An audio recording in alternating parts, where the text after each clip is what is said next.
point of this conversation is this is a gold rush, and who knows how often these come around. How much revenue will your brands do using this TikTok model this year? 100 plus. So 5 brands, you're going to do over 100 million this year. And this is the playbook you're running across all of them. Yeah. So what's an example of one of these videos? I think this video had made this kid close to $50,000. The single video. What you said in this video will make people millions of dollars if all they did was just try to act on it. Millions are being printed on TikTok Shop. What are the mistakes people make? My advice is be an observer, not a consumer. That's the best thing you can do. Let's brainstorm live. $100 million TikTok brand. Yeah, I'm gonna show you something that the world was never gonna see, but I'm gonna show how serious I take this. I feel like I can rule the world. I know I could be what I want to. I put my all in it like no days off. On the road, let's travel, never looking back. Has anyone ever wore a cutoff like this before? The first one to bring the gun show to MFM. So I was just thinking, like, I've watched a lot of these and I've seen a lot of guests, and I was like, I feel like I'm different in a lot of ways, so I might as well visually capture that, you know? Make a statement. You were early to the Amazon trend, and you took $5,000, you turned it into a $30 million company, you sold, and what you told me was basically that this now is the first and biggest thing you've seen since that Amazon opportunity. Is that right? It is. And I've looked for these. I didn't appreciate it in the Amazon era, but I look for these moments in time where you don't need a ton of startup capital, you don't need to raise money, and you can basically just find something that works. A system, a platform, latch onto that and create something of substantial enterprise value. And TikTok represents that. So what I want to do is I want to go through the big idea. So why people should be caring about TikTok right now, what you see as the big opportunity. And then specifically, what are some examples of people that are crushing it? How are they crushing it? What's the playbook? And then where are the opportunities that you see that are still open that anyone could go do? So that's my game plan. Absolutely. So top of the funnel here, fundamentally, people don't appreciate what's actually happening with TikTok. Like Shop is a component of that. That's the center of their model. But you think about even restaurants, you think about Google, you think about Facebook, Meta ads, like all of there's a paradigm shift. So a good example, my now ex-wife and I went to Tokyo like a year and a half ago. And if we went 5 years ago, she would have gone to Google to search for restaurants. She would have Yelped. Now she goes on TikTok and wants to visually see what is going on, right? The shopping is turning more live. All of these things are fundamentally changing. Even the creators of this last generation, the influencers, they're coming up off short form content. We all know how important, clipping and all of that stuff is. By the way, I read that 30% of Gen Z gets primary news source is TikTok. Yep. And then same thing, primary search engine. So in my company, we did a little poll there that we were trying to work on our Google search result. Yep. And I was asking our employees, I was like, so when you Google for this, what do? They go, I don't really Google for that. I just go to TikTok and type in the name, and then whatever comes up on TikTok is what I use. Yep. That blew my mind because I wasn't using TikTok as a search engine. Yep. And that's the paradigm shift, and that's the opportunity because it's so early, and I don't like the word gamifiable, but when you just think through these new models and how information is being shared, that's where the brands of the future are being created. That's where the artists of the future are being created. That's where fashion design, it's all happening through this new means of distribution. Right. By the way, this happens in everything. So I don't know if you ever heard the story of why Obama was so successful when he did his first presidential run. Do you know this story? Just tapping into the social media and all that? It was kind of social media, but he got this big grassroots movement going from 2 reasons. One, he was one of the first presidents to build a huge email list. At the time, the people who were running, they were doing, fundraisers, they were doing TV, they were doing, traditional interviews, but they weren't building an email list. And he built a giant email machine before anybody else. And then he started using social media on top, and he basically hired people. Trump did the same thing. When Trump won in 2016, even this year when he won, he raised way less money than his opponent, right? The first time, way less than Hillary. This time, way less than Kamala/Biden. And in both cases, it was because he was using a different marketing strategy. Mm-hmm. His was all Facebook and online, and the others are doing all traditional TV buys, commercials, stuff like that. And so when you see this, like you said, paradigm shift, it's like the new marketing opportunity. If you can pounce on that, that's where you can get rich. Can you quickly just say what you saw in Amazon and when that was back in 14 or so? Yeah. And I'll go from that to now, the numbers we're seeing, the difference in terms of ROAS, right? And it's challenging for people because it's happening so fast. I think a lot of people still think that, digital marketing is the new paradigm. And like, actually it's like all the way over here now. And so Amazon's a great example. I remember seeing brands, like billboards were a huge strategy back then. I'm like, I started by working with brands. That's how I got my start, as like a consultant, helping them sell on Amazon. And I'm going, guys, you're spending $50,000 on a billboard campaign. And when you give me $5,000 to spend on Amazon, you're having trouble tracking that. But right here, we're making $5 for every dollar spent. And this is me as a 22-year-old kid. They're like, no, this is the way it is. Or like, we're going to double, bodybuilding.com needs these, or GNC needs these. And by the time it probably took me like a year, I'm going, these guys are slow. Right. At first you think you're dumb. Yeah. Eventually you realize they're dumb. You're like, yo, I keep putting $1 into this magic money machine and $5 are coming out, which is a 5x. This is cool. ROAS, for people who don't know, ROAS is return on ad spend. So it's for every dollar I spend on marketing, how many dollars do I get back out in revenue? Yep. TV, billboards, you don't really know, right? The famous advertising saying is half of our advertising doesn't work. Problem is we just don't know which half. and actually for a while, CMOs didn't mind that because if you can't track it, you can't be held accountable. But then Facebook and all these guys came and all of a sudden every dollar you put in, you get a verified amount of how much revenue you're getting out of it. Now you're held accountable, but that also presents an opportunity. Yep. Just for a kid like you, you're like, all right, if this works, it's inarguable. This is working and I'm getting 5x for return on my money. And so now what we're seeing, what happens over time is that compresses, right? Enough guys like me do podcasts like this. Facebook ads are great. Goddamn podcasting. It shrinks the margin. And so like you look at like an Amazon now, which has been I've been doing ads on there for 10 years now. And like a 1 to 1.5 ROAS is like good in a hot category, which is not profitable, but that's where you're like, okay, repeat customers, building the brand. And so you have that modeled as like, that was the last couple of years. And then TikTok comes along and that organic algorithm is so damn good. And then this is where now it almost goes back to the billboard era of like actually tracking becomes a little more difficult, but we're seeing just money spent on this system, which we can get into a little bit later, but this system is like 7-8x minimum return versus a 1x ROAS and upwards of like, when I first did this with, Jimmy 18 months ago, it was like 30x, and then the question was, how can we spend more?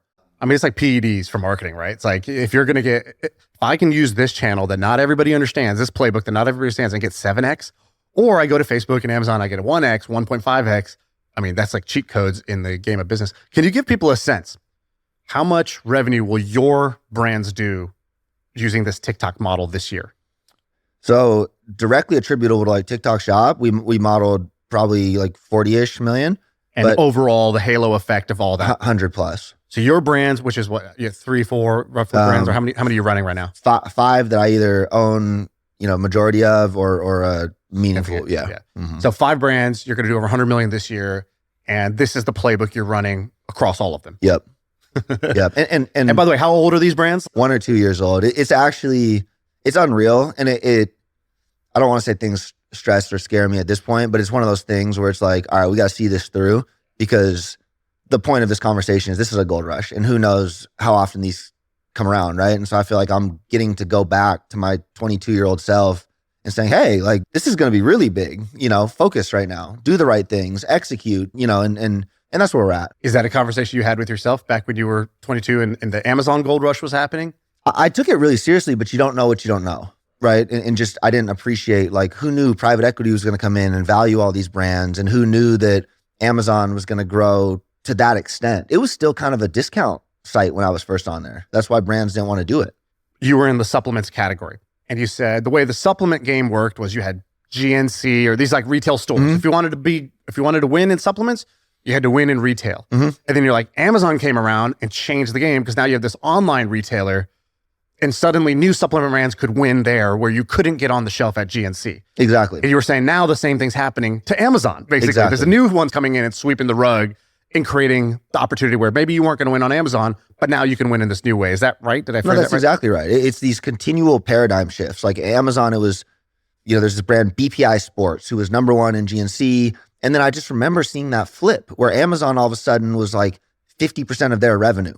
And then they didn't focus on Amazon, and then there were brands passing them up, right? And so the brands of the future were born on that digital platform. And Amazon was, there are Facebook ads, there are other digital means, but we'll call it the e-commerce era.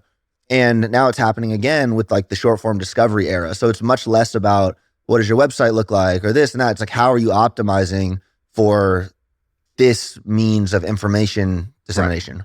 Right. And, I think when most people say gold rush, if you call 10 things a gold rush, then what's really a gold rush? But I feel like you genuinely believe, you're like, yo, I'm not fucking around. I'm serious. Right now, there is a window where something can happen. Could you make your pitch not to me, but to the next Rob who is 23, 24, 25, 30 years old, doesn't matter what age, but to be like, yo, take this seriously. You can even just direct a camera. What's your message to that person about this opportunity? No, honestly, I'm gonna hijack your friend here. How many businesses a day do you think Ben looks at? Just in general. 10 to 15 a day. A day. Yeah. A day. So he's constantly looking at opportunities, and he sent me a text and he goes, oh, this TikTok thing really does seem to be the best opportunity to go from no net worth to 1 to 5 million with no skills, no background, no tech, whatever.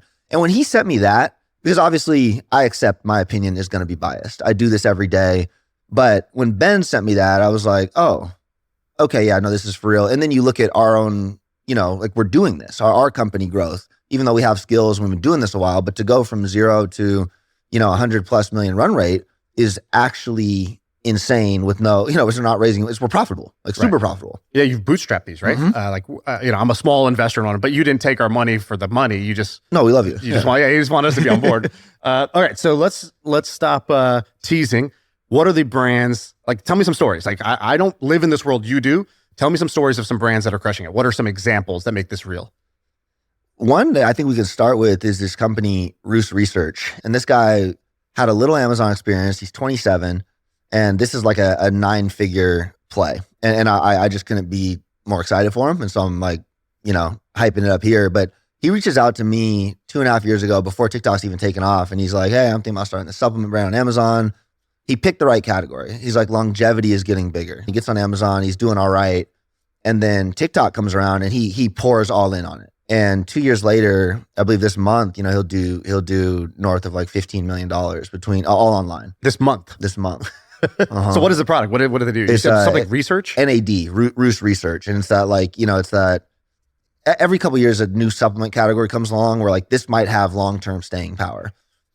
Collagen was the last huge one, $4 billion exit, Vital Proteins to Nestle. And he's betting on that. And then he went all in, all bootstrapped, no raised money. Not even he hasn't revamped the brand yet. If you go look at it, you're like, oh, this looks a little it doesn't look like a $100 million thing, but that's what he's building. So I'd say that one. So he spotted the health trend early enough. Not like the first guy, but early enough. Mm-hmm. Built a good product in that space. You said he went all in on TikTok, or figured out TikTok. What did he actually do to make it work on TikTok? He tapped into this creator model. So should we go in detail? Yeah, what's the playbook? So for all these ideas, they have a playbook. Yep. What's the TikTok playbook? So it's important to preface it with this. Everyone is used to YouTube, Instagram, where your followers matter, right? You have an Instagram following of 1 million people, that's valuable. TikTok shattered that. And you have to look at everything through the lens of views. You start a brand new TikTok account. I do. We walk out of here, we start a new TikTok account together. We start a video of dancing in the street. That could get 10 million views, right? And so that's the center of this whole model. Swings at bat. Screw your brand page. Roost doesn't have a brand page. Right. They might run ads. But the key part of the model is how many people can we get creating product-specific content for the brand?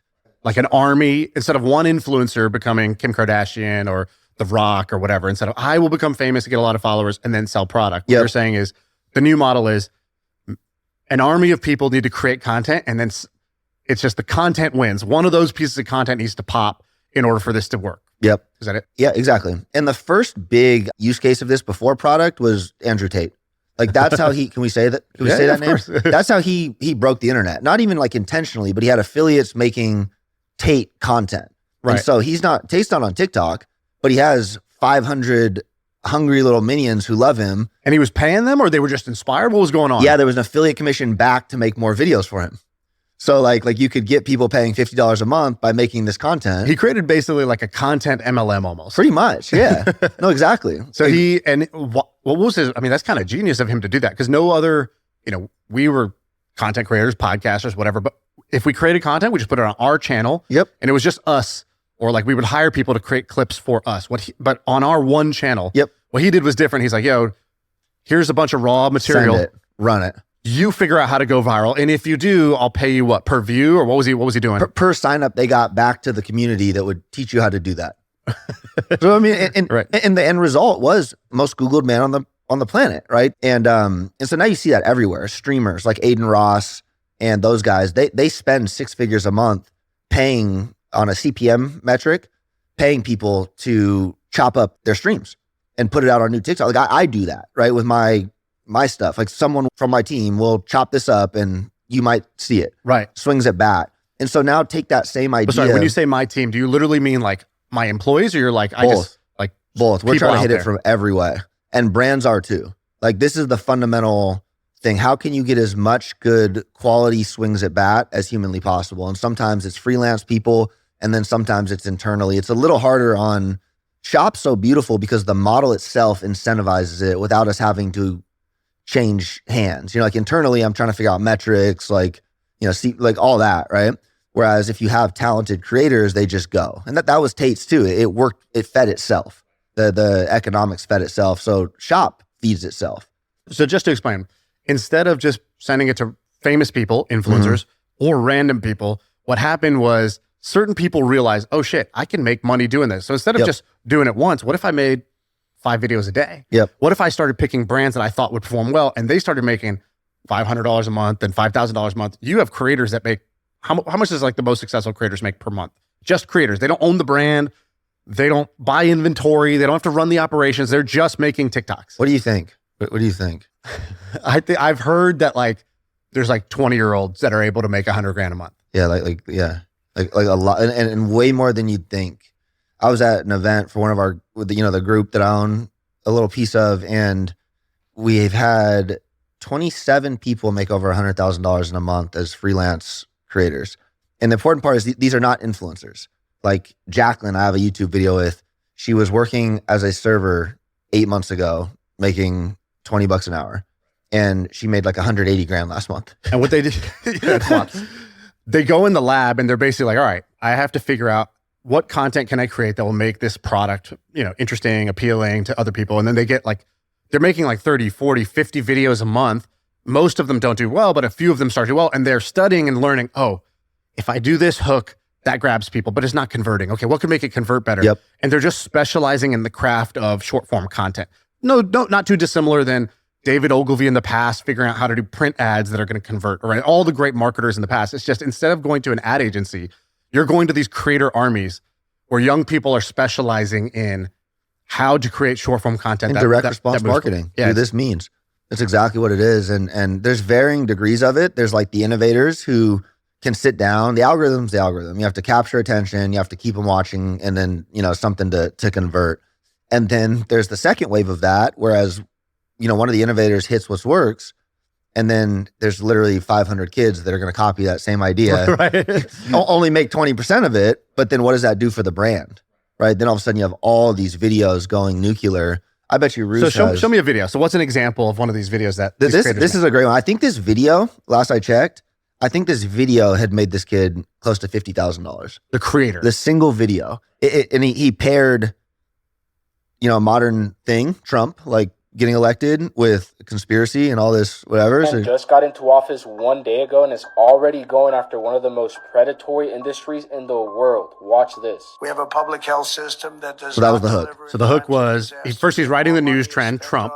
Instead of saying, hey, I have a product I'd like to tell you about. No. He starts by talking about Trump, and then he has this curiosity. What would you call it? It's that information gap, right? Where all of a sudden he went after one of the biggest industries in the world. What did he do? Most predatory, which one? What's that industry, and what did he do? And then you hear it in the background. It's that mysterious, it's the trending sound, All of this will change starting today. But you know what's crazy? His buddy Donna White was coming after. By the way, even how raw this is, he's taking a video of like an Android phone. Yeah. So you don't think this is an advertisement? No, exactly. And everything nowadays is shifting to that just raw, organic, like you don't want to feel like an influencer's selling you.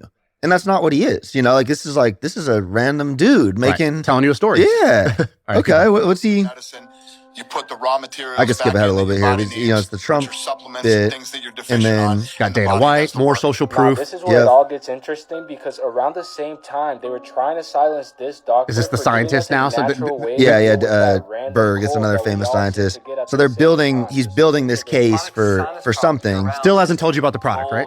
Fungus problem that lives up and through here. And oil of oregano is the absolute best remedy for that. It's antimicrobial, antibacterial, antifungal, anti-candida, antiviral, anti-parasites, and anti-mold. Now, I did some research, and not only is oil so really, of oregano you get the idea, right? And then he still hasn't sold you. He's building this idea of oil oregano, and then at the end, I believe he but I've been taking 2 of these pearls anytime I feel like I'm coming down with something, and it knocks that shit right out. The only bad thing about this product is how fast they sell out, especially around this season. So if you're sick of being sick and you want to try these out for yourself, and you see that orange cart right there, that means they are still in stock and the flash sale is still live. Masterful TikTok shop video. That's a masterful TikTok shop video. And like if you know marketing, you see it and you go, yeah. But you forget like the average person sees that and they're like, they're going to the coffee table at work the next day and talking about, man, like mold and fungus is everywhere. But I hear you take this oil of oregano. Right, dude, I got cousins that will send me this. Yeah. And they'll be like, yeah, you got to start taking this. Yeah, the government's out to get you. Yeah,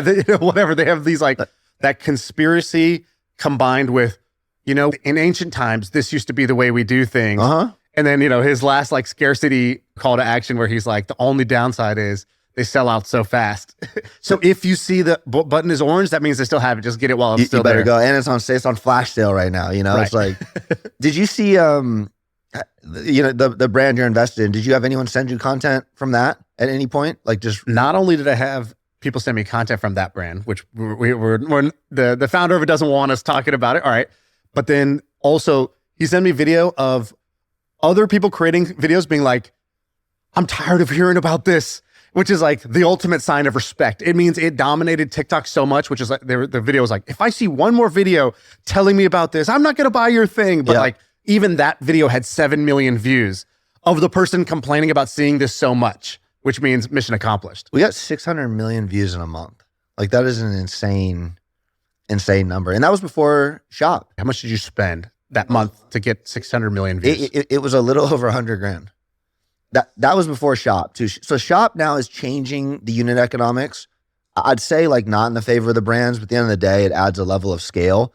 But now with commissions and stuff, that was when we were like sending it to Amazon and just, we're not even tracking it. We're just like, if we can get 600 million views, we're going to be all right, for $100,000. Well, it creates this amazing flywheel, right? Because you hear about a brand a bunch on TikTok. You go then Google it and click the link, or you go to Amazon and you search on Amazon. It tells Google, it tells Amazon, people are searching for this brand name. It ups your rank there. Like so now you get organic ranking off of this social, in addition to the direct conversions on social. Yep. No, exactly. Where do you go to find these brands that are crushing it? This tool, and this is the other crazy thing. Callo data is directly plugged in to TikTok's API. Callo data? Callo data, K-A-L-O data, D-A-T-A. Like, so if you go to the homepage here, you're seeing top products, top videos. So you can go look at like. You can study. That's that kid's video. I know him. He's in our group. But that was like one of the top videos from last week. It made him. So if you go right now to like the top products, what do you see? And it's like rankings weekly, or how do they do this? Yeah. So like beauty and personal care, you can filter it however you want. So this is last. Are you in this list? This is last 30 days. We are in this list. We're top 5 and we're not 3, 4, 5. And then I think if you expand it, like we have a couple products in the top 10. Can you talk about what your products are? Which products can you talk about? Yeah. I mean, like a really good example has been. Are we gatekeeping here, or are you? No, I don't. I mean, I yap about stuff on Instagram all the time. So, Evil Goods has been a really good case study of beef tallow in the, skincare section. How'd you decide to do beef tallow of So all? that was an investment, and so one of our students or whatever like saw that category as similar to longevity. Like, okay, holistic wellness is obviously becoming huge. People don't like toxic skincare. This seems to have some good supporting. Like, it has this like grassroots Twitter movement. Let's bet on that. And so, that's what we did. And pretty much whenever you see the ability to market to fear, like that big pharma or whatever it might be, or insecurities from an individual. Microplastics, whatever. That will do well on this platform. Like just period, because people feel like they're learning something. And so it checked all those boxes. He came out with a crazy aggressive name. Evil Goods is like, we'll see, because that could disrupt the ability to like go to retail and stuff like that. But at the same time, liquid death. Yeah. So could be a liquid death. Exactly. So hopefully plant a flag on that. But this thing has gone just nuclear. What's your cologne brand? Top Shelf. And so this ties back to my thesis that massive industries are overturned, like in these eras. I want Top Shelf. It's like a passion project of mine, but I want to build a Creed for Gen Z, Creed like fragrance. And it presents the opportunity to do that. So the way that cologne, like I don't know much about cologne, but it seems like it's kind of luxury, sold through retail traditionally, super high margin, like crazy margins. This is basically, water and a little bit of essential oil or whatever. And so how do you sell that? How do you make a popular, how did you make a popular cologne brand? And could you say like revenue wise, what that's going to do this year? We've been doing close to $1 million a month. So it's been, but it's a unique challenge for me that I like. This ties back to, seriously, everyone in this world, if you're venturing into it, pick something you like and see some area of disruption and make stuff for yourself. Like that's really what I see. And as I've gravitated more towards, we talked about offline, but I like high fashion, I like design. And so this seems like the perfect segue for me to go from consumable to something that can play in that world, right? Fashion, culture. Yeah, exactly. Exactly. And so like Creed is relevant at like these big fragrance houses are relevant in Paris and stuff like that. And so for me, it's been I know it's luxury because I've never heard of what you're saying. must be good. Have you seen Creed or no? No. You probably see like Creed Aventus. It's like a, popular fragrance that sells for $250 a bottle. And so when I'm seeing that, I'm going, I can, there's a lot of margin for error. Let's walk through it. So you're like, all right, I want to go into cologne. Mm-hmm. You get it made how? Where'd you go to make it? So I had to hire he calls himself a professional nose, and has been like designing fragrances for God knows how long. Okay. And so I'm learning. You just Google this guy, or how'd you find him? Relationship through our other business partner. He had done skincare before, and this guy was like a known guy in the industry, charges an arm and a leg, made one good product. Don't think I like it, right? So I'm like, how can we build this out internally? And I've learned more about the industry, like what smells actually fascinating, like how it makes people feel. What's fascinating about it? Just all the different, mechanisms and mixes, and like you go to Abercrombie, you know exactly what it smells like. It's like it can be a signature of branding. It can be a signature of a person. It's probably like the least used sense in markeing. So 1,000%. But you think about like a fresh pair of Nikes, like that's intentional, right? And like new car smell, and so it's just been a fun avenue to learn more. And I'm far from an expert in it, just to be honest. Like we have the one product we're moving well with, and then we're trying to build out. So tell me. So you say you went to the nose. Mm-hmm. Nose makes something for you. That's what you use, or you say you didn't like it? So he actually made us 8 different samples. We chose the one he wanted to use. We blow it up. We did 700 grand our first month. It just gets murdered with bad reviews. People hate it. And so now all of a sudden I got all You liked it or no? No. Yeah, okay. You yourself were like 1 star. Yeah, and I'm kind of, I didn't hate it. Right. I didn't hate it, but I wasn't like, oh, I would wear this. And at the time with Genius, I was really big on making products for yourself and like being all in on that. And then we have all these things going nuclear, and so I'm like, money. Right. Where's the money? $90 bottle. I'm trying to make something for myself, but this time it's money instead of a product. and honestly, that blew up in my face a little bit. And so we revamped on the second one and had it's a winner. And like it was very methodical. And so that's the one doing like $1 million a month. But before we made $1 million a month, it must have made $1 a month. So how did it? What did you do initially to get that to work? So you go to the creators. That was the nice part. The first fragrance, we got the playbook, like the angles that worked, and so good marketing, bad product. Yeah, and exactly. Then so what was the angles that work? Give us an example for that. That's another one. It's huge in this Gen Z era, and I don't like saying Gen Z. Actually, it's TikTok person and male. There's 1 billion users on there, right? So it's a disservice to the app to say it's just Gen Z, although that's where a lot of these ideas percolate from. But the self-improvement and dating and all these little boxes that this generation is trying to check are hyper relevant to smell. Like that's a thing in their world. Like, how do you smell around the girl you're trying to talk to? Very easy fear. Yeah. What's the name of your thing? It's like her loss. Her loss. Where did that come from? That's genius. It's actually, I went through this whole like Drake era on my personal brand, and he has an album called Her Loss. It's like, don't reinvent the wheel. He succeeded. What would be like a killer hook to sell that cologne on? They do actual skits. So actually one that worked really well was we had female creators do it, and they started calling it like pussy magnet juice. If you got to believe that.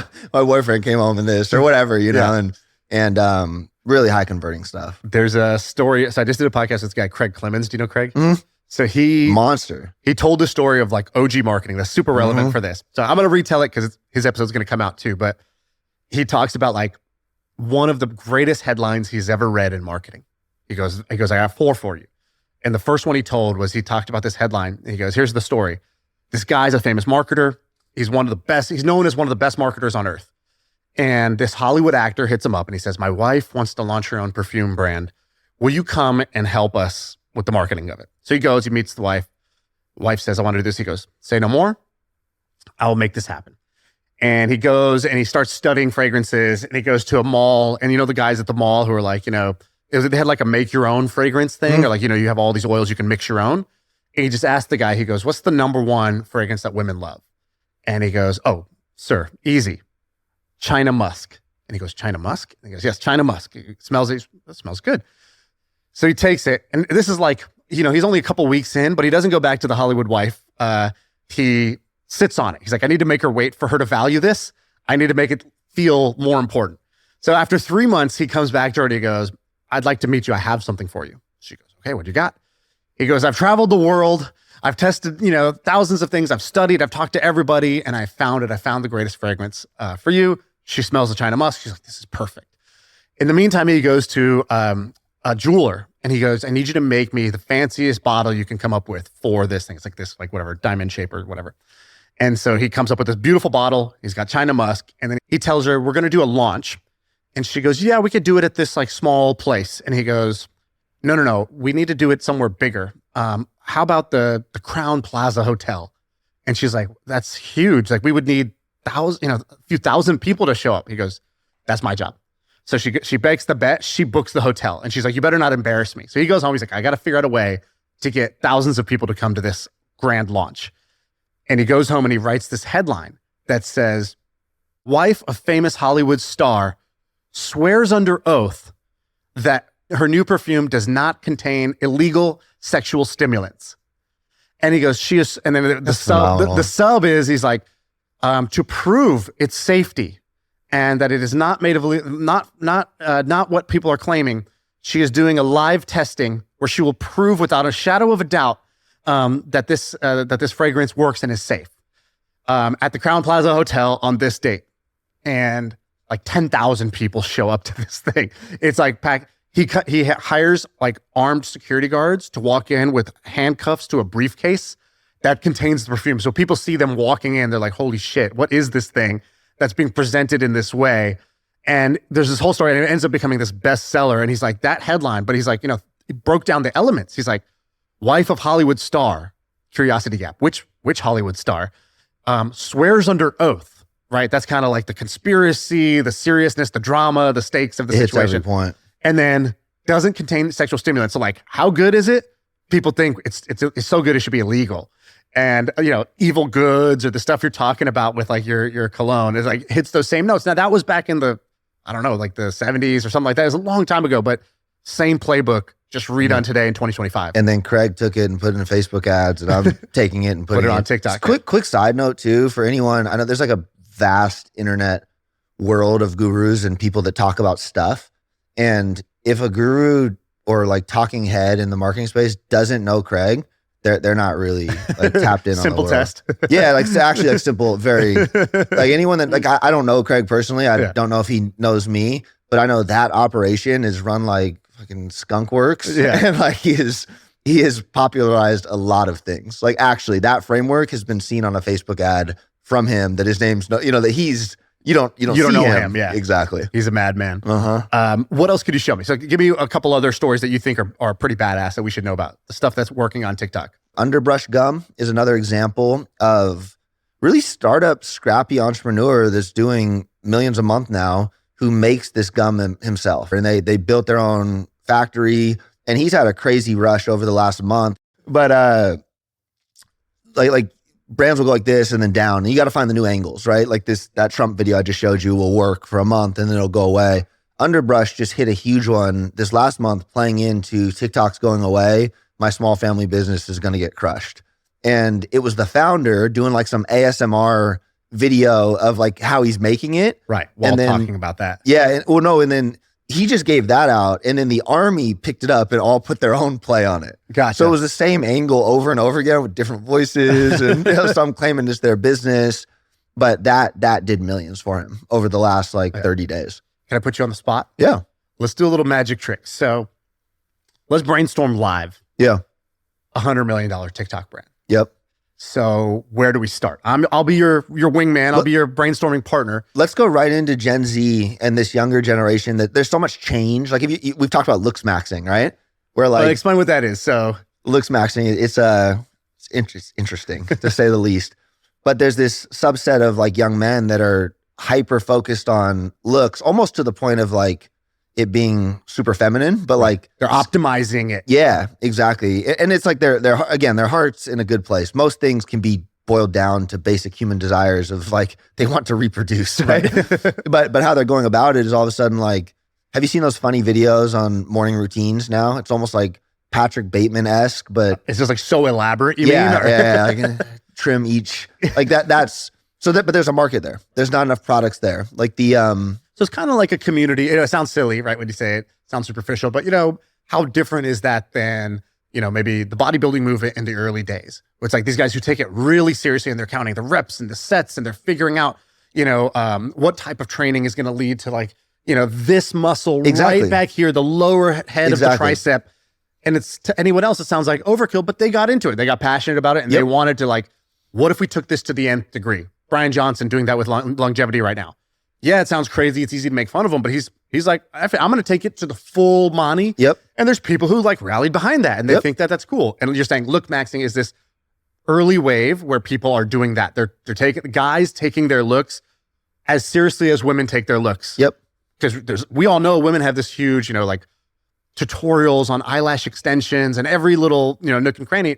Now you're saying guys are doing it. It's happening exactly for guys. Okay. And it's an underserved market. You've seen products there's a product called Jar Size. Have you seen that? Oh, Jar Size, your jaw, your jawline? Yeah, exactly. That's one of the core foundations of Lookmaxing. And so that product blew up. Right. It's like a jaw exercising literally thing, right? you just bite it each day. Does it work? Does it not? I don't know. But then kids are right.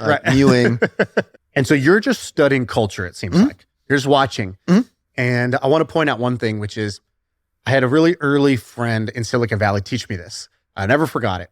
He was the first product manager at Twitter. And if you remember, Twitter at the time was really made fun of when it came out because you would text a phone number. There's no app. You just text a phone number, whatever you wanted. And anybody who was subscribed to your phone number would get a message that says Shaan's eating, it would just say, I'm eating a ham sandwich. And so it got made fun of. If you go look up old TechCrunch articles, people make fun of it. It's this frivolous, stupid thing. But it's not. But it turns out, now it's the beacon of free speech. Mm-hmm. That's what happens in the world, right? Mm-hmm. And so at the time I go, why'd you take the job at Twitter? Did it, did it seem like the next big thing? He goes, no. But he goes, I had figured out that anytime there's a phenomenon of behavior that you see as weird, you don't even understand why they're doing it, but they are undeniably they are doing it. You should lean in as an investor or an entrepreneur. That's your signal to lean in. Whereas most people use that same signal and they point, they laugh, or they push away. Yep. And it gets harder the older you get. But staying tapped in on that and not being oblivious to the change in the future. Because that was my dad with Instagram. What a stupid platform, people posting pictures. And now everyone knows you have to have an Instagram. And so that's happening again. And yeah, I think it's great advice. We were hanging out with Mr. Beast last week and he has this thing he says, which is, you're crazy until you're successful, then you're a genius. Yep. And he goes, I've been doing the same thing the whole time. I used to sit in my bedroom and make ridiculous videos. At the time, I had no money. So his ridiculous videos back then were me counting to 100,000. And it's like a 19-hour video or something. Or him taking a plastic knife and cutting through a plastic table with just like a knife. And he's like, it was just a stunt. Now it's like taking a bulldozer and cutting through the Eiffel Tower, right? Like he just scaled it up. But he's like, at that time I was seen as stupid and crazy. And why are you wasting all your time on this YouTube thing? Go to school, get a degree, get a good job.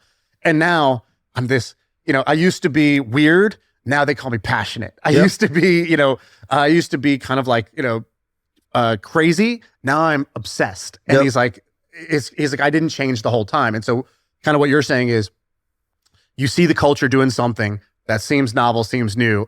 Instinct as somebody who's a little bit older is, that's stupid. That's this. And now you're like, get curious instead. My advice is be an observer, not a consumer on all of these platforms.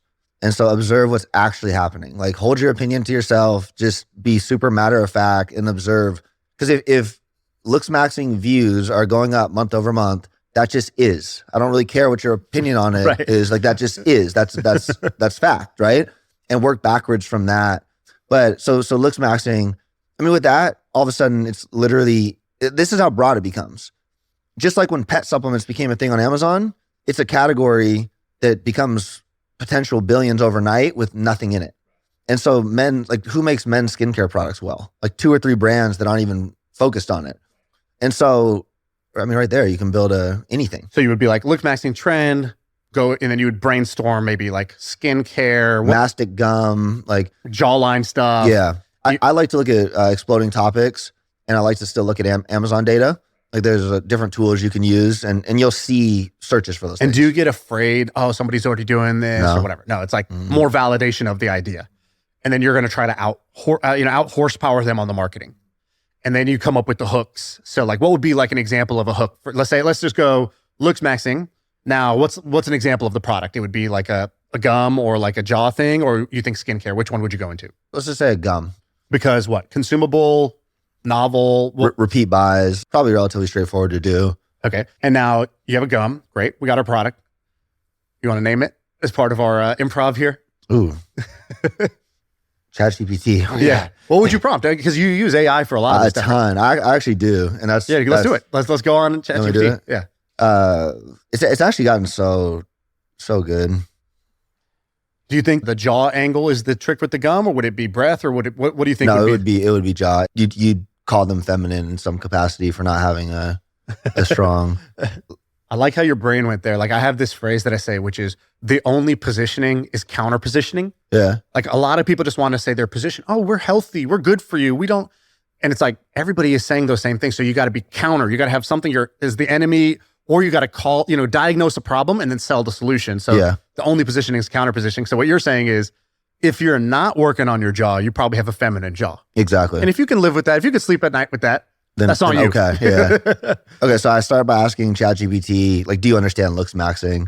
Yes, it's about small natural tweaks. The goal is to maximize aesthetic appeal, emphasis on facial harmony, symmetry, and overall attractiveness.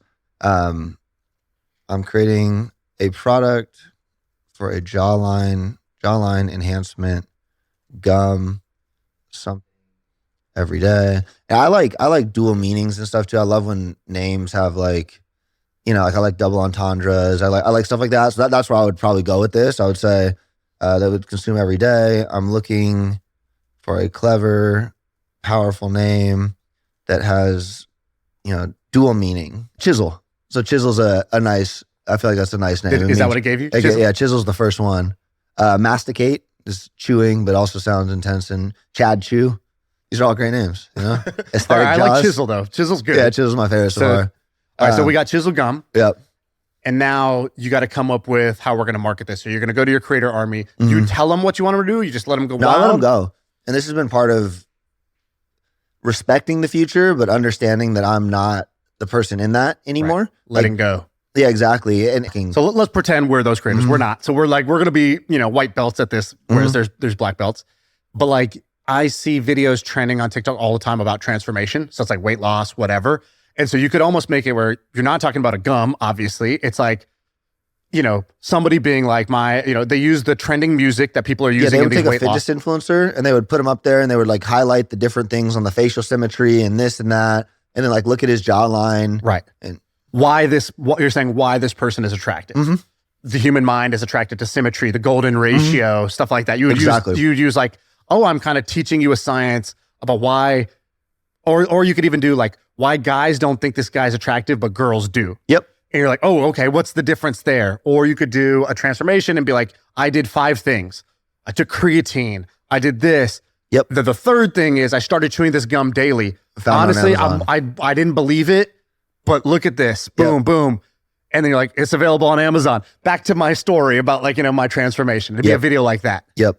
That was one of the first ones that blew up on Evil Goods was literally that. This girl had like hormonal acne and it was like it was the 3 things that help with that. And she showed a before picture and after, and that was part of it. And it just went nuclear. All right. So we got our hooks there.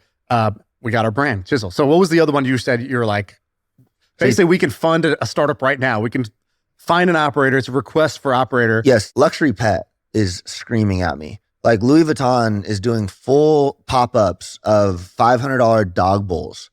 And it just shows, again, it's like luxury is such an interesting world, right? Because it's just like signaling and status and what are people willing to pay. There's no luxury pet brands yet. Dude, you hit it again where my initial reaction is, oh my God, that's so stupid. What a waste. I can't believe people are doing this. But you're saying people are doing this, period. Louis Vuitton. That's the important part. Louis Vuitton validated it. This is stupid. It's the second part of the sentence. People are doing this. That's a fact, Jack. Yeah. You can't deny that. Well, I've just seen, so I had this idea probably like 18 months ago when I was just hearing what people spend on their pets. Like it's actually insane from like even the pet supplements, it's like they're paying more for pet supplements than human supplements. And so I'm like, okay, there's something here. I wonder if you could ever do anything luxury. And then Louis Vuitton rolls out literally like, it's like lovers, like pet lovers. And they're doing $500 dog bowls and, $300, high-end leather collars. I'm just like, oh, validated. Right. And how many do you have to sell in that area too to have a successful business, Yeah. A lot less.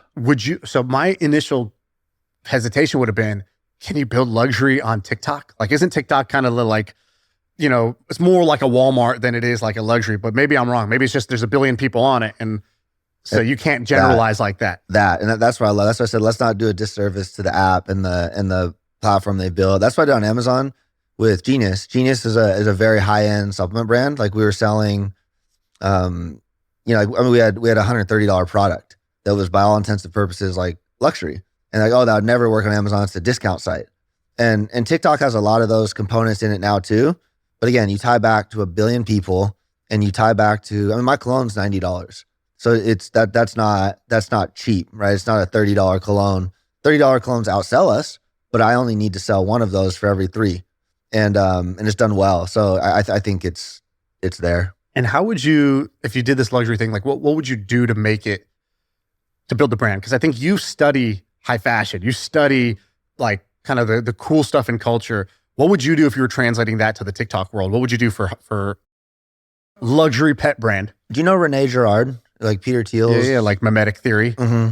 I love that. And so Explain the simple explanation of that. People don't know what they want, so they want what others want. And so from our perspective as brand owners, influencing influencers and finding, those names, I think the most straightforward way to run this one is find one of these streamers or, if I could get a clip of Drake using my cologne and then give it to the creator army, we would do millions of dollars. And I think you can do that in pet where I don't know if Kim Kardashian has a freaking poodle or whatever. I'm sure she does. But but not even that. You don't even need that big of name. Just someone in that space, and then you feed it to the army. And I think that's the most straightforward thing. And I think it would go overnight. Yeah, I almost wonder if you could even just use the outrage. Of the cost of it. Of the cost of it. I was thinking that too. I can't believe people are doing this. This is the craziest thing I've seen. Celebrities are doing this. It makes me sick, whatever. And some people in the it'll get to so many people, and most of the comments will be negative about the idea, but it's just going to get so much reach that some people are going to it'll plant the seed that this exists, that I'm not doing it, that other people are doing it, that, hey, maybe I would do that. I do love my pet. Yep. Or even like you could even play into Louis Vuitton doing it. Like with the, there's like I think there's a lot of different ways to approach it. And I just like those areas where there's that much margin to play. There's just more. And again, it ties back to like human nature. We exist in a culture, in a world where we've created so much abundance. Like bottom line, like we could afford things like universal basic income, and we're automating the hell out of everything, and anything and everything is freaking possible. And so with that in mind, there's really no shortage. Like you see some of the services that exist for billionaires. Like it is just the most absurd, hyper, but it exists. And the people providing those do well. Isn't that like a Hormozy thing? He says, I want to sell to people with more money or whatever. Yeah. Something like that. One of his many genius things. insights, sell to the people with money. But there is a like a actual like business framework here, which is if you take what the rich have, but you find a way to democratize it, you can build a huge business. So Uber is a classic example of this. Rich people had private drivers where, when they're done with the meeting, they send a text, done, driver pulls up, they get in, they get out. They don't have to go worry about parking and gas. There's a guy who does that. Uber democratized that private driver experience. And that was their homepage, was a private driver for everyone. And so like that was the start of Uber, black cars. Even Airbnbs. What is an Airbnb? It's having a vacation home. Yep. It's being able to go and stay in a home in, Tahoe or in all these different places. Airbnb became a thing that rich people have, vacation homes in different cities, but now everybody gets access to that in a different way.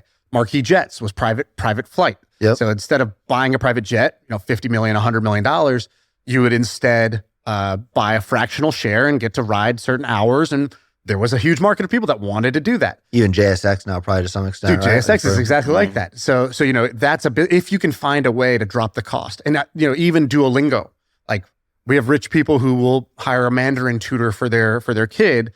But then if you have an app that can teach your kid, a foreign language, in a way, it's doing the same thing. And so I think that is just generally a business model. What are the mistakes people make? So like if somebody was to go into this, what are the common pitfalls someone could fall into that you could just like save them? Super top of the funnel here, how they treat those affiliates. It's very culture based. I've seen brands, there's so much money being made right now. Brand owners need to be super generous because a market's a market. And right now people are paying, you talked about the goalie challenge. Yeah, explain this because that was in an old episode. So explain like, what they were doing. This brand comes in and in an effort to get as many creators as possible, put together all these prizes with like the number one, if you did $1 million in sales for them in a month, I believe they'd give you a condo in Brickell or the cash equivalent, which was like 600 grand or something like that. Like and Lamborghini was the next one. And it was like this like rewards tier list. Rolexes left and right. And you're selling goalie gummies. Like they just make these like apple cider vinegar gummies basically, which also was a health, kind of like a holistic health wellness thing. Like apple cider vinegar has benefits in your gut and whatever. Maybe. Yeah. That at the time was the narrative. The creator said so. Yeah. This 22-year-old who's trying to win a condo told me that's how the world works. Oh man. Do you believe any advertising at this point? No. Once you've seen how the sausage is made, you're like, there's a reason I hate supplements too. I'm not launching new supplements. I mean, there's some good stuff out there, but overall, when you really peel back all a decent amount of health advice online nowadays is coming from 18-year-olds making conspiracy videos. Yeah. That's pretty wild. It's reality. So a brand like Goalie comes in though, and they set the stage for how creators are being treated. And obviously they have a lot of money and they're trying to mess the game up for everyone else, right? They can afford that, maybe lose some money. But then if you're this startup brand owner and you're coming in and no, man, I don't want to give you 25% commission. I'm going to give you 20. And that can be super off-putting. And so in this current era, I would say, and even the culture from like the group we own part of, it's like abundance. It's like, put it out there, it's going to come back. And I think as an owner of a brand, like bringing that, not, accepting that we are a different generation and not infringing on them. I think that's the best thing you can do. Right. All right. Give me your, just summarize. If I tuned out and I just need to hear one thing to summarize what your thoughts are on this kind of TikTok opportunity. Give me the summary, and then I want to ask you about some other stuff. Millions are being printed on TikTok Shop. What are you doing? Just starting brands and trying to get as many. I'm trying to perfect short form content and short form content distribution. Period. From a brand. Why do you believe so much in short form content? Because It's changing the world in front of our eyes. It's from personalities we know to songs we know. Like it's so like music even. We're hearing songs that are blowing up from this world. And that's just, it's the future. Do we have this friend, Connor Price? Have you seen what he does on TikTok? Wait, who's he again? He's a rapper, white guy rapper. Yes. He used to work in Ramon's warehouse, like moving boxes. No shit. And he was like, and then during COVID, warehouse shuts down. He goes home. His wife's like, you should put your music out there. Let's do something. Right? We're just sitting at home. And he was really shy about it. And she's like, you got to start making content. He puts out a YouTube video and it gets like, 11 views like most YouTube videos do. And then she had this genius. She's the real mastermind behind it because she was like, let's make a TikTok. And he was like, he had the same reaction. TikTok, that's stupid. That's not serious. Like I'm an artist. I'm a musician. I'm not just one of these kids dancing. Yeah. And what he did was he started making these videos. We'll put one on the screen here so people can watch it. But he created a little skit. So instead of just saying what I would have done, like a boomer, is I would have been like, hey guys, I got a new song here. Or I would just make a video of like playing the song. Yeah. And guess what happens when you're scrolling through TikTok, you're swiping every 3 seconds, and a song starts to play that you've never heard before, you just keep swiping. Like it doesn't grab you right away. Yeah. So instead he started doing these funny skits where he was 3 characters, almost like an Eddie Murphy movie. He would open the door, like every skit starts with him opening the door, and there's that's the rapper coming into the studio. Yeah. He's got the guy with the headphones on, that's him as the producer. And then you have the weird brother. And the weird brother is kind of the key to make the whole thing work. Yeah. So he would walk in and he'd be like, yo, you ready for a session? Whoa, what's he doing? And just immediately you want to know, well, what's he doing? Why is he surprised? And the weird brother's doing, like, he has one where he's taking a carrot and he's drilling holes in a carrot. And you're like, and it's like the sound of a drill. It's the carrot. It's visually weird. And they're both like, he's being weird again. And then he's like, let's get down to work. You want to play that song? And then you hear this flute playing, and they both look at the brother, and he's playing the carrot flute, but it's the beat of the song. Like he overlaid it that way as if that was the beat. And the producer's like, go with it. And then he starts rapping, and then the song hits, and the song is almost the punchline of the skit. Yep. And dude, he became like independently, no record label, billion streams on Spotify, doing no marketing on Spotify, only on TikTok. Off that. If I want to summarize all of this, it almost seems dark for a second, but like one of my favorite, quotes is, if you tell a lie enough times, it becomes truth. And that was obviously war propaganda back in the day. But you take that idea and then you just think purely in terms of views and more specifically cost of acquisition of views. So you have like if you're a tobacco company, whenever, and you're getting doctors to promote it, like you have the money to get the views and and control the narrative. Right. And the more you can do that, like it's usually a pay to play game, except in these windows. When all of a sudden an Andrew Tate bursts on the scene, it doesn't matter what he's saying is real or not. He's getting seen 1 billion times a month. And so all of a sudden there's some narrative there being formed that he has serious impact on. And these gold rush windows are when there's the ability for normal people without, multinational level marketing budgets to form a mainstream narrative or get 1 billion views on a Spotify and, become something because of these windows. We couldn't have done that. He couldn't have done that without TikTok. Like the old Instagram, you wouldn't have gone viral on. There's no means of connecting. Yes, this amazing circle. Like 12 years ago, Instagram comes out, and imagine if you were like, what are you doing all day today? It's like, oh, I'm filming myself. I'm cooking at home and taking pictures of it or making videos of it. It's you're a weirdo. Dude, get a job. What are you doing? Yeah. So you go from weirdo wasting his time, but you were early on the platform, to now, let's say you wanted to go become a food creator. It's like, dude, it's too saturated, man. Yep. It's impossible to win. It's like, but now everybody's accepted that influencers are a thing and that they can move product. They can become rich. They can become famous doing this. And what you're saying is kind of like on TikTok, it's the same model, but instead of you becoming a famous creator, it's your product can become famous by putting it in the hands of talented people who are going to make all kinds of videos, taking literally like 1,000 shots on goal a month.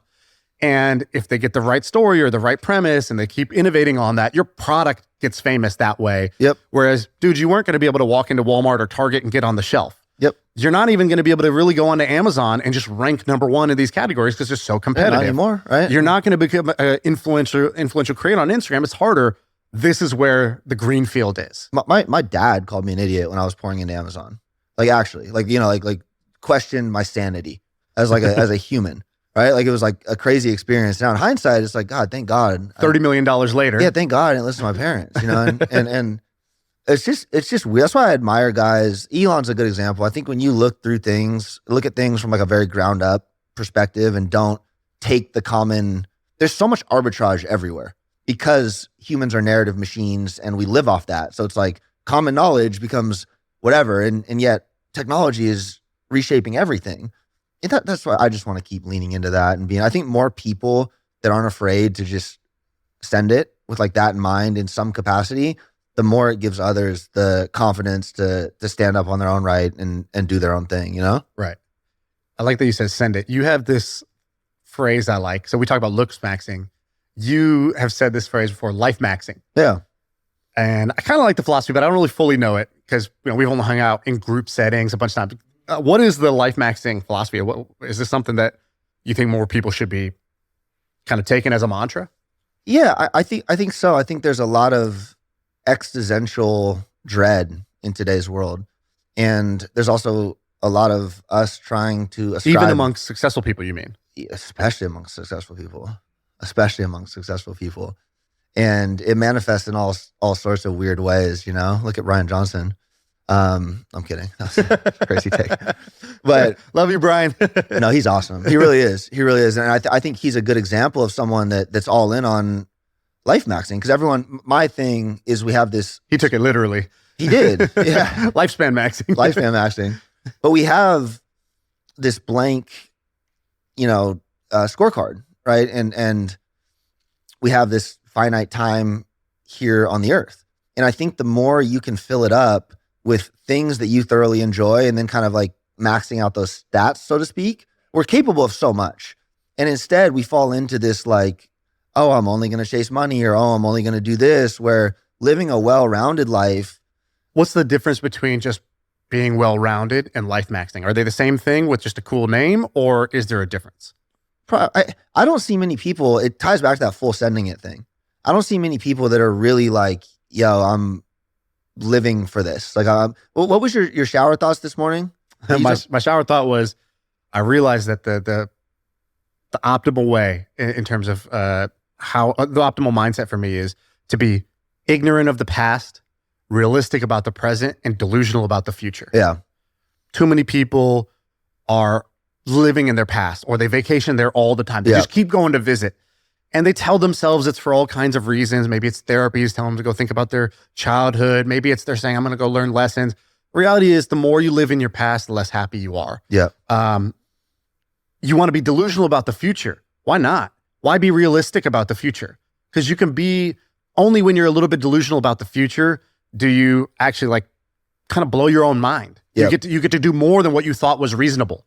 But then you got to be realistic about the present. If you're just delusional about the present, you're like, no, I am the best dad, but you're not. Yeah, then you go nowhere, right? Oh, I'm already uber duper successful. Like, bro, your bank account's 3 digits right now. It's like, you got to be realistic, but just say like, all right, that's where I am. That's not where I'm always going to be.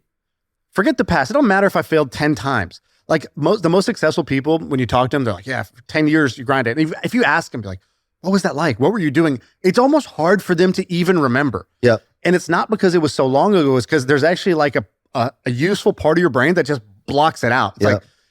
It's like my wife, she did like natural delivery of birth like 3 times. And if I ask her about it, it's like her body has like a mechanism that's like, you never forgot that though, did you? I never forgot. I'm traumatized. I'm like, how could you do this to me? The things Dad's she's like, what are you talking about? Man? I'm with you. I'm fainting, right? And she's like, forgot about it. She's like, only remembers the good. It's like, wow, your brain gave you a survival mechanism that was actually really good for you, that you don't remember how bad it was, how hard it was. And I think ignorant of the past, realistic about the present, delusional about the future. I think that's a good motto to live by. So I take that. There's 2 things. I'm obsessed with this idea of character design, and that's what I'm living real time. I think we have the ability, when you zoom out long enough, to create literally whatever type of thing you want to be. Like you can truly design that. And so you have that, and then you have another idea I'm obsessed with, which is Bezos's 80-year regret minimization framework, where he wants to, like, that view of his deathbed, how he wants as few regrets as possible. And so when you work through those 2 avenues, you can quite literally like do anything. So explain the character design, because I've heard the regret minimization, which is basically like, if I'm dying, I want to have the least regrets possible. So therefore today, if I have a fork in the road, do the one that will lead to the least regrets when I'm 80, when I'm 90, when I'm 100 years old. That ties back to your piece. Be relatively delusional about the future while being very aware of where you're at today, while pretty much disregarding everything. Right. And so like when I look at like this, I this is music I've been working on, right? And I remember going to a show in Puerto Rico, John Summit, and I was like, in the booth right next to the DJ thing and just watching him command that crowd and the energy and like the impact. And I was like, if I'm 80 years old and I didn't at least try to send it in this space, I'll regret it. And then I start thinking through the character lens of what does an artist look like? And what is this? Like things I have in me. So I'm not like completely disconnected from reality, but now taking all of the, hey, this is a business. Hey, now the product's music. Hey, this is streaming. Hey, marketing. And that's where I'm at with it. One of the things that you're reminding me of when you're talking about, let's say, the music production or getting people to remember is you were talking about whether it's marketing or music, or if you have something good to say, you almost owe it to yourself. It's like, do you believe in the thing you made, the thing you have to say? Because people are very bashful about marketing. They're bashful about putting it out there. I know this. I would write things. I wouldn't even send it to my own friends and family. I wouldn't post on social media. I wouldn't promote my product. I just kind of wanted it to be organic. And when I look back at that, I'm like, damn, I did myself a disservice. Like, did I think the thing I did was good or not? If I think it was good, then I owe it to that to do marketing. To send it. To fully send it. And send it. And when you talk about storytelling, music, you got to study the art of how do you get your stuff out there. It's a phenomenal skill. It's like a crazy. Right. Like that's the vehicle. You put the package in the trunk, but you need the vehicle that's going to actually get it out there to the masses. It's crazy, dude. We're going to watch this video, this YouTube video right now. You just said it yourself. What you said in this video will make people millions of dollars. If all they did was just try to act on it, give it 2 years, try to act on it, you will become a millionaire if you just follow what you just said. And if I go look at the YouTube video stats, the retention chart is going to look like it's just a downhill slope. Most people are going to click off within 30 seconds. And then by the end of this, there's only going to be, 25% of people are still watching this at the end. That means 75% of people clicked on this because they wanted something out of their life, and then are not going to even stick with it enough to watch the video. Yep. But that's just the laws of nature. And don't be that guy. But with that in mind, I think this last chunk of the video where we're talking about these stories and the ability, like the model is becoming less important the more I understand people. And tapping into whatever that innate thing in all of us is way more important. And I want to bring that out of more people because I've been through like a ton of stuff in a short period of time. And I think the more I can bring that forward, the more general impact there'll be. There's one of my other favorite internet clips, for the Elon Musks and like what Brett Hancock. Do you have him on or not? Like Adcock, yeah, Brett Adcock. Sorry, there's those minds that are just like obviously incredible in their own space. But then there's that Elon interview, and it's like, Elon, you inspire everyone in this room. Da, da, da. Who inspires you? It's like Kanye West, of course. It's just like, is that what he said? It's hilarious, and it's that's the opposite side of that. Like, yeah, okay, Kanye's nuts in every way, but just that ability and desire to create and stand up for new things and like have that confidence in yourself, regardless of what people say, is nothing short of not only incredible but necessary for people. I love the send it attitude. I mean, I want to make merch with the send it thing. And also, I think you made me realize there's probably the way I used to think about it, which is well-rounded. Mike Posner came on the podcast, the famous musician. He wrote like Took a Pill in Ibiza and all those songs. First song went viral. And he tells the story. He's like, first song went viral. I'm like, of course, that's what I do. I guess that's what I do. I put out a song, I go triple platinum. And then the second song went double platinum, then single platinum, then no platinum. And then he was on the shelf. The record label was like, it's not even worth paying to produce your music because we don't think it'll sell. But also you can't go do something else. You're under contract. So he was like, dude, I'm shit out of luck. He like went back to school and started learning how to sing better. He's like, dude, I'll just work on my craft. And then he came back and now he's had this resurgence. But he talked about, he goes, I had to look at my life and realize, yes, I was uber duper successful in my career, but I was a desert wasteland in relationships, in health and whatever. He's like, that I realized was just not success for me. And so I was inspired by that. And I started thinking, yeah, you do want it to be well-rounded. You want to be the dad, the husband. You also want to be having fun. You also want to be, being creative and making cool shit, being successful, making money. But the well-rounded thing is more like a check the box. It's like, am I doing, a sufficient amount of X, Y, and Z? Right. Whereas life maxing is saying, what would it look like if I really sent it in terms of my fitness? Like, yeah, I'm going to work out anyways. But like, I know you do Muay Thai, right? You're like, yep. I'm going to work out for an hour anyways. What could I do that makes me like, what would be full send on this workout? Dramatically better. And that's the great example. It's like 2 years ago, I couldn't fight at all. And now I feel pretty comfortable like in there with a lot of people that aren't named John Jones,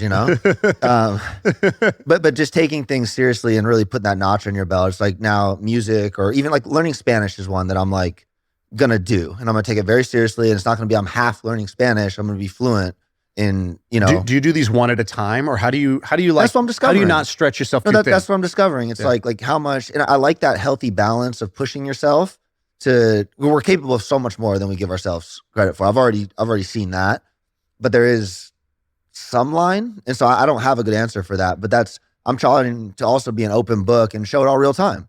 Like I want you to look back at my fighting clips from 2 years ago. And I want, the meat, like all of it. I want to be an open story that is ongoing and constantly iterating.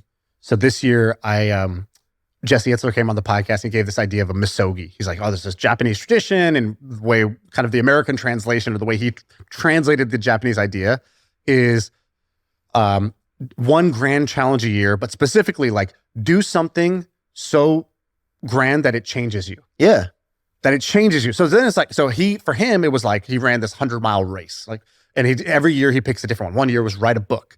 Another year, so he's done this for like 15 years or so.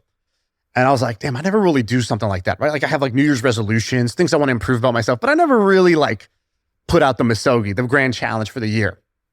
And so I made one. I was like, all right, and I like that it's one because I was like, I want to do this and this and this. Right. And all that was going to do was guarantee none of them happen. Yep. So, all right, what's the one for this year? And I was like, I want to have more fun in my life. I have fun playing basketball. I have fun doing the podcast. I have fun, in business, my kids. Where can I dial up fun? And I was like, I want to be able to jam out with music because music is like its own little like magic potion. Music makes you feel good in 13 seconds. I can play a song and change your mood in 13 seconds. Yep. There's not much I could say to you that's going to do that, to change your mood for the better. And so I was like, all right, I want to be able to jam out on a piano. But then I was like, all right, what's the life maxing version of this? So I was like, all right, not only am I just going to learn piano, like I'm going to get good. I'm going to be able to jam out to any song I want on the piano. That's going to be my mission. 2, what if I could also teach my daughter? She's 5. I was like, what if she could do it with me? Now I'm getting dad points while I'm getting piano points at the same time. Finding those synergies to weave it all together. So I was like, it's integration. I'm not choosing family or my piano hobby. It's both. So she comes with me to every single lesson. She begs me to do piano now every night. I'm like, okay, that's cool.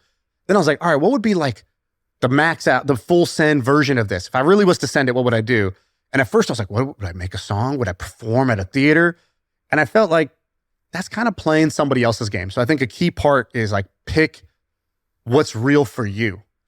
Don't just like take somebody else's scorecard and be like, that's now how I'm going to judge myself. So I had this idea from my cousin of go play a recital at an old folks home. Okay. Yeah. I was like, that'd be just like more fun. Like that would just be more fun for me, more meaningful for me versus like post it online and get a bunch of views or perform it in front of other people. It's like, dude, go to this place where I've been to a bunch of like senior centers. Not a lot is happening there. Like I could go be there Kanye because there's nobody else there. Yeah, absolutely. And for me, that would be meaningful. Like I made other people's day brighter if I did that.